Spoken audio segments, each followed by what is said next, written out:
मंडळी, मी सकाळी सकाळी गीताई मंदिरात आलेलो आहे आणि आमचे जे यजमान आहेत बाबाराव कोळसे आणि झाडे सर हे आपल्याला गीताई मंदिराबद्दल 2 मिनिटात सांगतील. सांगा. तर विनोबांच्या कल्पनेनुसार ह्या गीता मंदिरची बजाज फाउंडेशन जे आहे त्यांच्याकडून स्थापना झाली आहे आणि कमलनंद बजाज वगैरे त्यावेळेस हजर होते 7 ऑक्टोबर 1979 मध्ये. तर या याच्यामध्ये 700 श्लोक म्हणजे 18 अध्याय एका एका दगडावर एक एक श्लोक लिहिलेला आहे. आणि याचं वैशिष्ट्य असं आहे का इथे खाली फरशी नाही, वर छत नाही आणि देवळात मूर्ती नाही. या पद्धतीचं महत्त्व म्हणजे आपल्या इंग्रजचे नहार आहे इंजिनियर, आता पुण्याला राहते, त्यांची संकल्पना आहे आणि सर्व ज्ञान आहे या ठिकाणी गीतेचं, जे भगवान श्रीकृष्णांनी अर्जुनाला सांगितलेलं ज्ञान आहे. आणि या गीतेच्या अध्यायामध्ये कर्मयोग, ज्ञानयोग, भक्तियोग, ध्यानयोग असे 6 योग आहे आणि प्रत्येक याचं अलग अलग महत्त्व विनोबाजींनी आपल्या गीता प्रवचनामधून सांगितलेलं आहे. धुळ्याच्या जेलमध्ये असताना त्यांनी जे गीताईवर जे भाष्य केलं, तर साने गुरुजीने जे लिहून घेतलं ते म्हणजे गीता प्रवचन.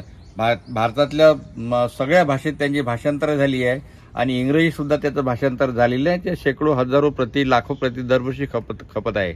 आणि हे गीताई आणि गीताईची निर्मिती सुद्धा विनोबा जेलमध्ये असताना त्यांनी गीता प्रवचन सांगितली. आणि आपलं इथं जे महिलाश्रम आहे गीताई त्यांनी लिहिली आईच्या प्रेमाखातीर, का बा मला विन्या संस्कृतची गीता येत नाही तर तू मराठीत कर. मग त्यांनी मराठीत गीता लिहिली आणि सगळ्या मराठीच्या मायमाऊलींना सगळ्या म्हणजे लोकांना ती उपलब्ध झाली.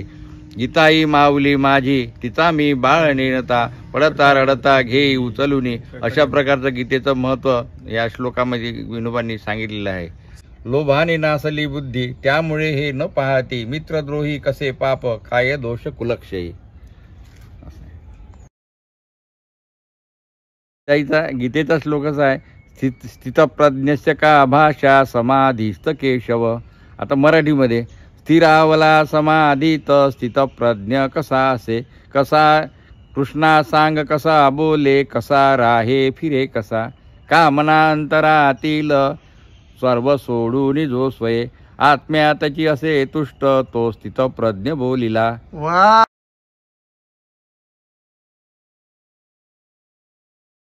माझं वय त्यावेळेस 21 वर्षाचा होतो. आणि आज किती वर्षाचे तुम्ही? आज मी 68 वर्षाचा आहे. आणि जेव्हा उद्घाटन झालं तेव्हा तुम्ही इथे होते? तेव्हा त्यावेळेस विनोबा भावे पण आले होते तेव्हा. वा वा. मग ते तर त्या ठिकाणी संस्कृतचं अध्ययन चालू असताना गांधीजीचं भाषण झालं होतं तिथे. कुठे? तिथे याला विश्वविद्यालय आहे तिथं. बर बर. हिंदी विश्वविद्यालय आहे.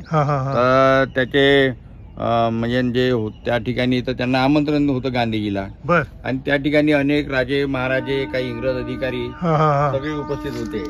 आणि त्यांनी असं खरमरीत भाषण दिलं गांधीजींनी का आपल्या देशामध्ये आपला देश गुलाम आहे, इथं बेकारी आहे, दरिद्रता आहे आणि लोकांना अन्न पाणी मिळत नाही. अशा परिस्थितीमध्ये राजे महाराजे उद्देशून हे म्हटलं का तुम्ही जे अलंकार घालून आले तर हे काही बरोबर नाही बा. आणि इंग्रजांनाही त्या पद्धतीने त्यांनी बोलले. तर याचा म्हणजे याची म्हणजे जाहिरात झाली पेपरला. बरोबर. आणि ते पेपरचं जे काही बातमी आली ते विनोबाजींनी वाचली. त्यांना वाटलं का बा असा कोणता माणूस आहे का जो या परकीय शासनाच्या याच्यातही असा स्पष्टपणे बोलू शकते. म्हणून त्यांना काय केलं, त्यांनी पत्रव्यवहार केला. 2-3 पत्राचे उत्तर पाठवले. पण जेव्हा विनोबा बारकीनं विचारायला लागले तर मग गांधीजीने काय सांगितलं की या प्रश्नाचे उत्तर तुम्ही समक्षच येऊन भेटा म्हणून. तर मग जेव्हा तिसऱ्या साबरमतीला गांधीजी होते, स्वतः ते साफसफाई करत होते, विनोबा त्यांना भेटले आणि त्या विचारलं तर त्यांचे मग जे काही प्रश्न उत्तर झाले तर विनोबा असं म्हणतात का मग त्यांचे म्हणजे त्यांचे अनुयायी झाले नेहमीसाठी. आणि मग त्यानंतर 36 मध्ये गांधीजी आले. Okay okay. सो आधी विनोबा आले नंतर गांधीजी आले. निवास बापू निवास 3-4 कुट्या उभ्या केल्या. बर. आणि त्या ठिकाणी ते राहायला लागले. आणि मग त्यावेळेस पूर्ण लोकांचं रहदारी येणं जाणं चालू. आंतरराष्ट्रीय नेहरूजी दादा मला एक सांगा, तुम्हाला सगळ्यात आवडलेला श्लोक कोणता आहे? स्थिरावला समाधीत स्थित प्रज्ञ कसा असे, कृष्णा सांग कसा बोले, कसा राहे फिरे कसा. त्याच्या पुढे सांगू काय? हो.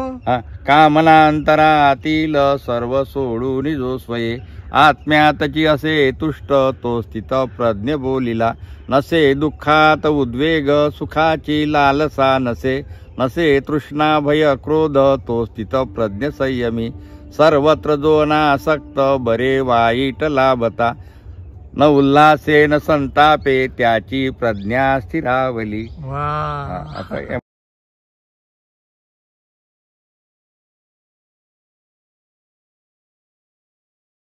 सगळे स्वातंत्र्य जे चळवळीतले लोक आहेत सगळेजण इथे येऊन गेले असतील, कारण गांधीजी तेव्हा एक मॅग्नेट होते.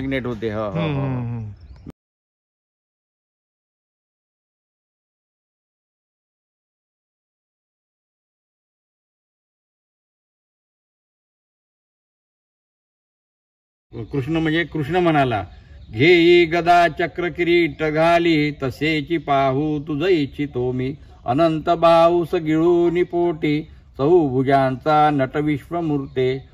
श्री भगवान म्हणाले, प्रसन्न होऊनी रचूनी योग, हे दाविले मी तुझ विश्वरूप. अनंत तेजोमय आद्य थोर, जे पाहिले आजवरी न कोणी.